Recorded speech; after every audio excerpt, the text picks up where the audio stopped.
This episode is brought to you by Rocky Mountain PBS and 104.7 The Drop. Because The Drop aims to inspire people towards deeper, more meaningful connections with their community through the celebration of urban alternative music, arts, and culture. They're all about creating a unique sound that's locally rooted with global reach. From the morning mix block to new music discovery or to hear your favorite current or throwback hip-hop and urban alternative, 104.7 The Drop has something for everyone. You can listen online or via the Drop 303 app anytime, anywhere. Or if you're in the Denver area, you can catch 104.7 The Drop on air. Today on CityCast Denver. Conservatives across the country remain weirdly obsessed with trans people and determined to put them at the center of this year's political campaigns. So today I'm sitting down with Heidi Beadle, a reporter with the Colorado Times-Recorder who's covered the rights attacks on trans people for years, to talk about the fight Dems just won at the State House and the bigger fight to come. Today is Thursday, April 25th. I'm Bree Davies, and here's what Denver's talking about.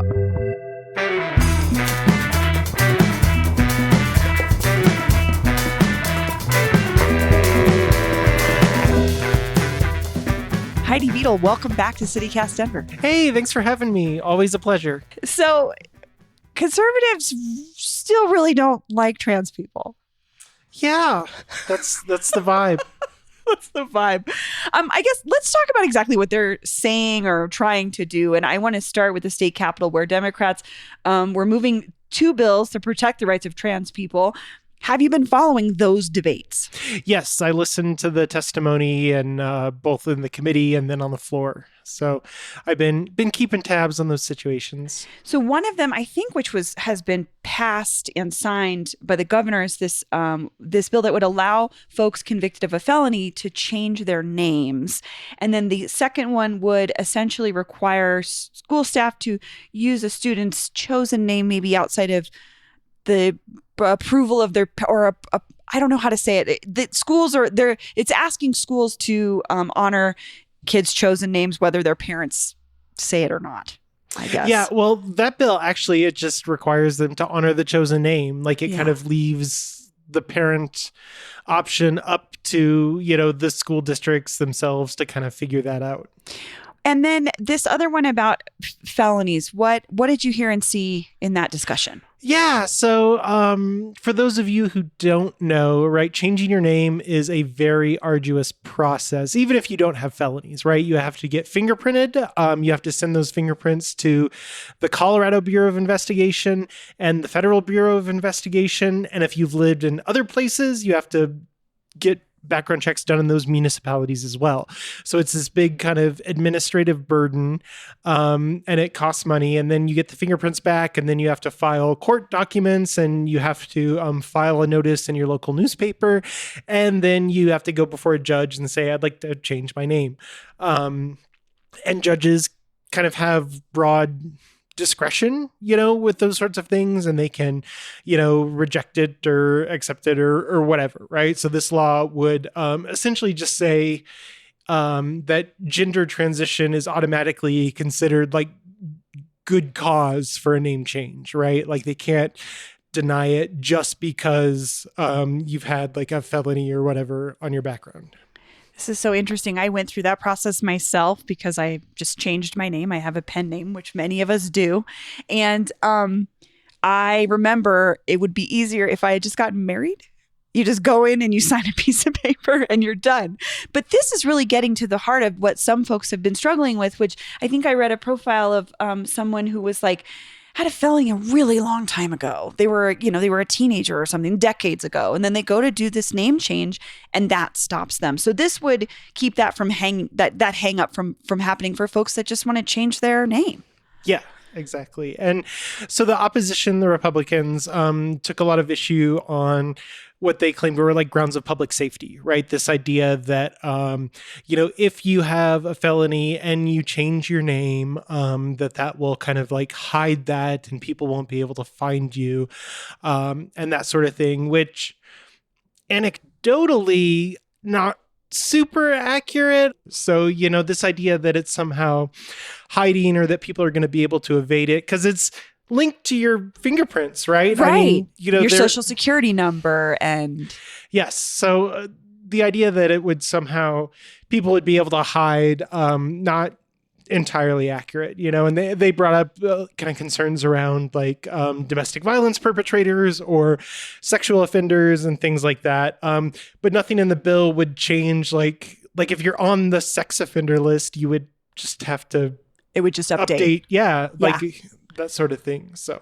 That makes sense. So it's like the concern initially was maybe like felons hiding in plain sight. But in reality, it's like all these other safeguards are still in place. So you can't just change your name and disappear into the ether and, your previous name not exist anymore. Well, I just, what do you think of the state of this debate? Because I think on the Democratic side, it seems to be going just fine. But there has been a lot of opposition on the GOP side. Yeah. And, you look at here in Colorado, the political environment, there's 19 of them, in the House and, much less of them, in the Senate. They're like a super minority. And there is this like idea, I heard Darcy Shanning, who's former Moms for Liberty person, and now she's working with the Colorado GOP. A couple weeks ago at the GOP Assembly, she was talking about her efforts to ban gender affirming care for minors and that sort of thing. And the thing that I've heard, and this was, an election cycle ago when Eli Bremer was like running for Senate and talking about trans people in sports. And, the line they use is, this is an issue we can win on, right? So the extent to which it's really like a personal attack on trans people or like a firmly held conviction that they have in terms of like legislative policy, or whether it's, just a cynical ploy to try to grab voters and grab, certainly media attention, is kind of up for debate, I guess. That's kind of the question. I just have so many questions. Yeah. I mean, so it just does not compute with me. So I'm always trying to understand and rationalize what their obsession is with something. So a lot of it too, there's a lot of layers to this, and I don't want to, impugn anyone's motives or whatever. A lot of it is kind of primarily driven by sort of Christian ideas around, gender and sexuality and kind of the biblical sexual ethic and, biblical manhood and womanhood and kind of ideas like that, that inspires a lot of people. And, you see that with guys like Scott Bottoms, who is a pastor in Colorado Springs. Brandy Bradley as well has kind of mentioned her faith and some of these situations. So, you've got that. And then you have just other people who have different motivations. One of the, I don't want to like jump ahead in the conversation here, but one of the people, Rich Guggenheim, yes. with, he's part of like Gays Against Groomers. And he is himself a gay man, but he's decided to like make trans healthcare kind of like his crusade and his against it, his thing. Yeah. And he has been to a lot of these things. And then you have other people, along with Rich Guggenheim, you have this sort of small but growing faction of they use this term, so some people say it's a slur, some people don't, but like TERFs, right? So right. Trans exclusionary radical feminists. So folks that adhere to a feminist ideology but don't believe that trans women are part of the feminist side of things. Yeah, they're just men appropriating womanhood. They use the term like woman face to describe like trans women. Our biology is not to be appropriated, kind of those sorts of arguments. So you've got that side. And then, the Gays Against Groomers and a lot of the Republicans are kind of focusing on more the phenomenon of trans men. So people assigned female at birth who transition male, and they point to various surgeries and, the specter of like 14-year-olds cutting their breasts off and all of these things. Trans is not there is no such thing as trans. What I'm going to ask this is a mental problem. Ma'am. And women and children are suffering because of it. Ma'am. And you all know I'm right. Ma'am. And you're all cowards. You mentioned Rich Guggenheim, and that's one thing that's come out of this debate is there was this lawsuit that Westword reported on where some of the folks who testified against these bills are suing 5 legislators who, according to the plaintiffs, interrupted their testimony and that they're saying they were being silenced. What do you make of that lawsuit? Sure. It's anybody can file a lawsuit for anything. That's something that I am reminded of every time I report on a lawsuit and I call like the defendant for comment, But so this all came out of a committee hearing, right? So it's, the panel of legislators and, then they have people come up and kind of give their testimony. And, within these kind of committee hearings, they can, the committee chair can set ground rules. And, at the beginning of this particular one that this lawsuit kind of arises out of, Leslie Herod, I believe it was, had said, no photography, right? Because there had been a whole dust up like in previous committee hearings where some of the TERF crowd, the Gays Against Groomers crowd had taken pictures of some of the people who were speaking in support of, these bills and making fun of their appearance. And, and it's very reactionary, like culture war stuff, like, oh, they have dyed hair, they're so ugly, and I bet they smell bad. And this kind of stuff. It's like on lowest Twitter. common denominator, like playground stuff. Yeah. Basically. Very, very middle school. But they posted that stuff on Twitter. So during this second round of kind of committee hearings, or maybe it was for another bill. But Herod has said no photography. And they had also been a lot of instances of kind of dead naming people, which for those of you who don't know is like the practice of using someone's former name to like refer to them, and again, people are like, well, it's free speech. And I again, a lot of these people don't believe that like being trans is a thing, that it exists. Like it's either a mental illness or a delusion, and they want their speech to be rooted firmly in like objective physical reality, and so they refuse to use people's names, and then they don't use the pronouns, and we've seen this. There was a clip maybe a month ago of like Ken DeGraff like referring to Breonna Tattone as he or Mr. Chair. Misgender, and one representative misgendering another representative, and then when he was called out for doing so, refused to correct himself. And then these folks are saying,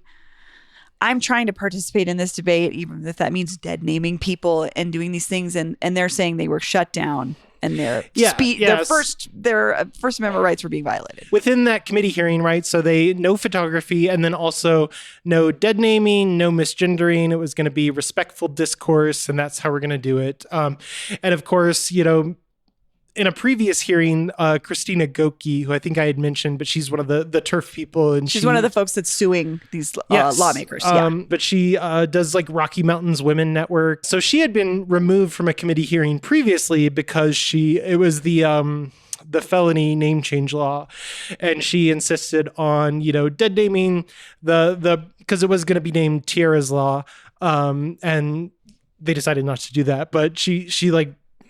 Republicans made a big point about the fact that the person this law is named after, has a felony and has this legal history, and they were bringing out kind of, their previous name and all these charges and kind of claims and that sort of thing. So Goki had actually been kicked out of a committee hearing prior to that. So this is like the second round, and they were like, we're not doing this. No photography, no dead naming, no misgendering. Those are the rules, and that's it. And Rich Guggenheim gets up and he goes on this kind of weird tangent about Marsha P. Johnson and Sylvia Rivera. I wanted to bring this up, which are two pioneers in the movement around, LGBTQ rights at large, but trans rights, absolutely. Yes. Yeah. They were very active kind of transgender activists, during the kind of 70s and 80s in New York City. Marsha P. Johnson famously kind of involved in the Stonewall riots. And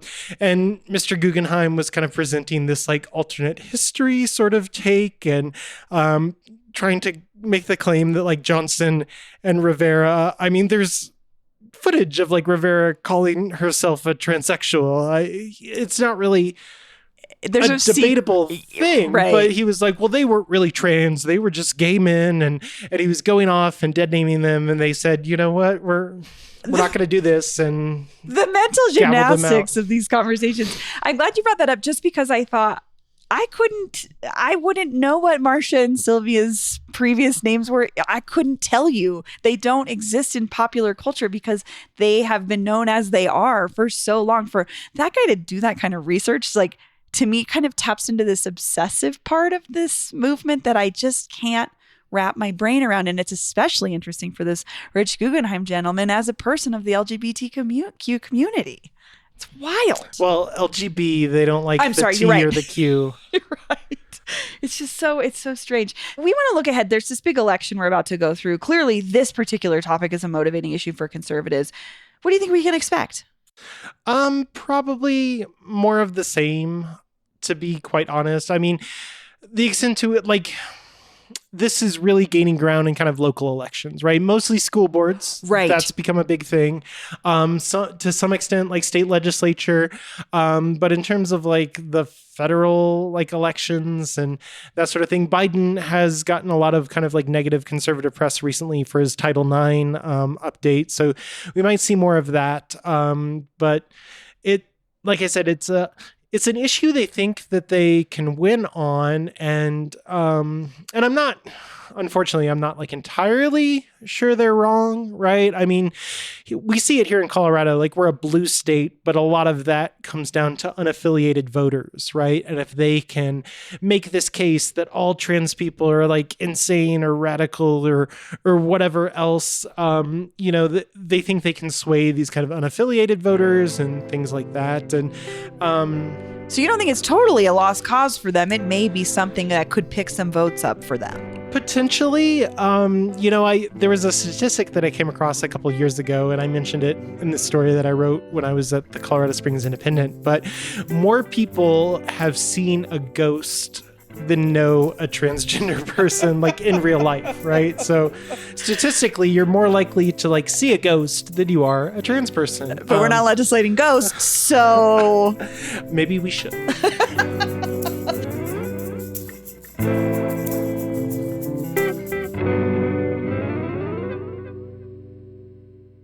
Winding through the canyon, her anticipation rose. Monarch Casino Resort Spa, the epitome of mountain chic. Her pulse raced as she sat down at a high-limit baccarat table. Hungry, she chose the Southwest fusion flavors of Bistro Mariposa before sending to bliss at top-rated Spa Monarch for a signature massage treatment. She slept well in her luxurious hotel room, fulfilled by her stay. Write your own story at monarchblackhawk.com. Must be 21. Gambling problem? Call or text 1-800-GAMBLER. Hey, it's Bree Davies, host of CityCast Denver. Growing up in Denver, it took me a while to find my place in the city. I wanted to understand our city's politics better and how they impacted things like the arts community, which is where my heart is. That's why the mission of CityCast Denver speaks to me. We spend all day, every day, finding the most compelling stories, the most exciting people, and the best insider recommendations so you can make the most of the city and also make the city better. Members of CityCast Denver make that possible, and we could not keep doing this work without you. Become a member of CityCast Denver today at membership.citycast.fm and get exclusive perks like ad-free listening, event invites, and members-only updates.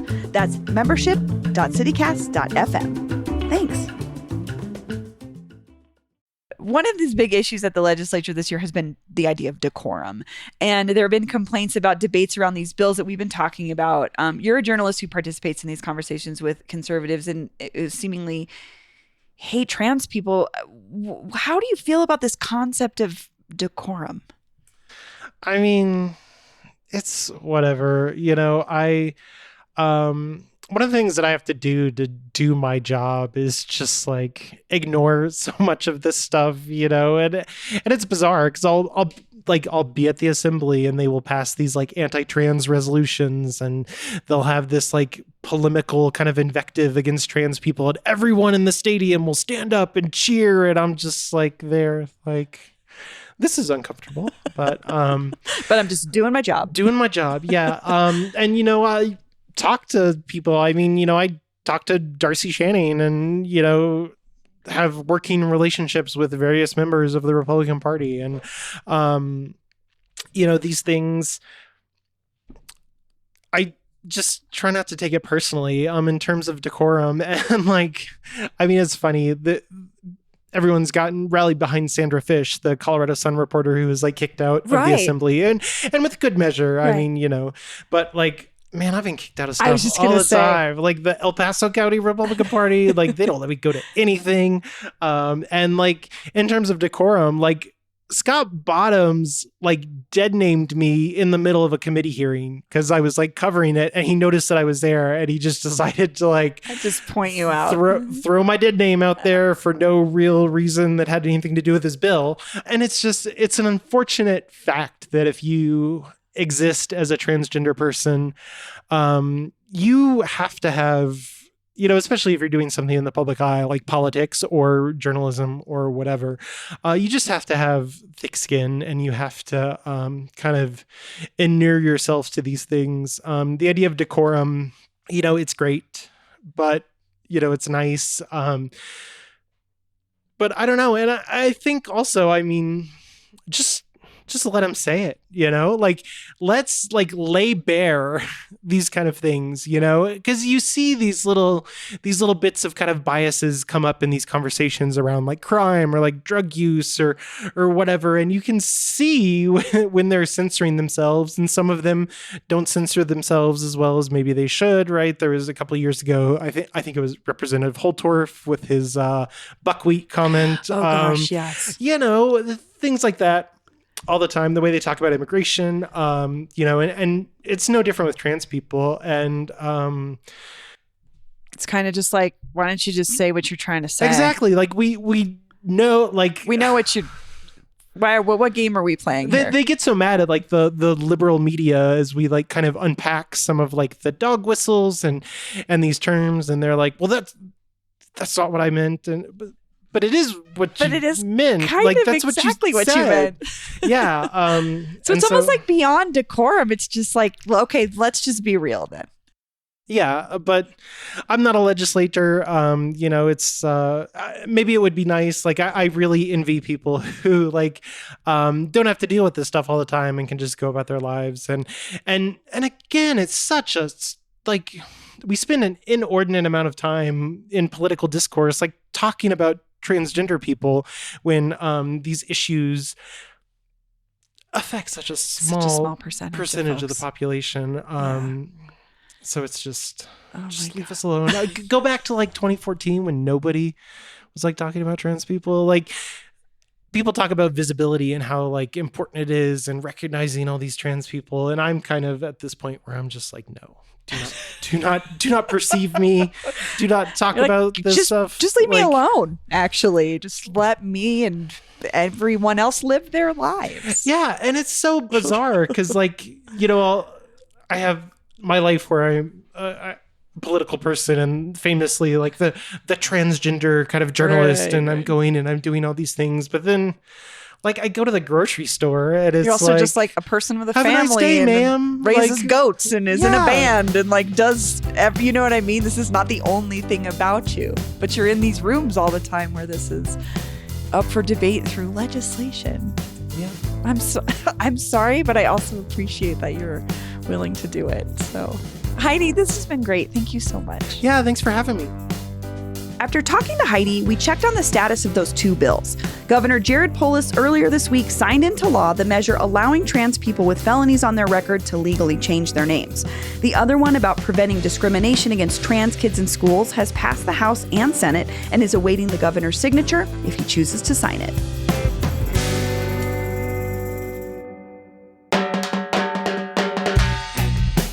That's all for today here on CityCast Denver. If you enjoyed this show, why not take a minute to tell Representative Scott Bottoms about us? Rate the show wherever you get your podcasts and subscribe to our morning newsletter and learn more about us at denver.citycast.fm. We'll be back tomorrow morning with more news from around the city.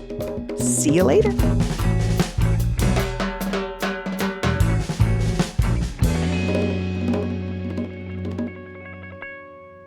The argument then is that like schools are like grooming children to be trans and they're forcing them to be trans. And I have 3 kids, like one's graduating high school next year. The youngest is, in elementary school still. And if anybody's kids are going to be like transed, I would assume that, it would be mine. They're going to be indoctrinated and into that. I ask them all the time. I'm like, what are you learning about in school? Are you learning critical race theory? Are you learning like woke Marxism? And they have no idea.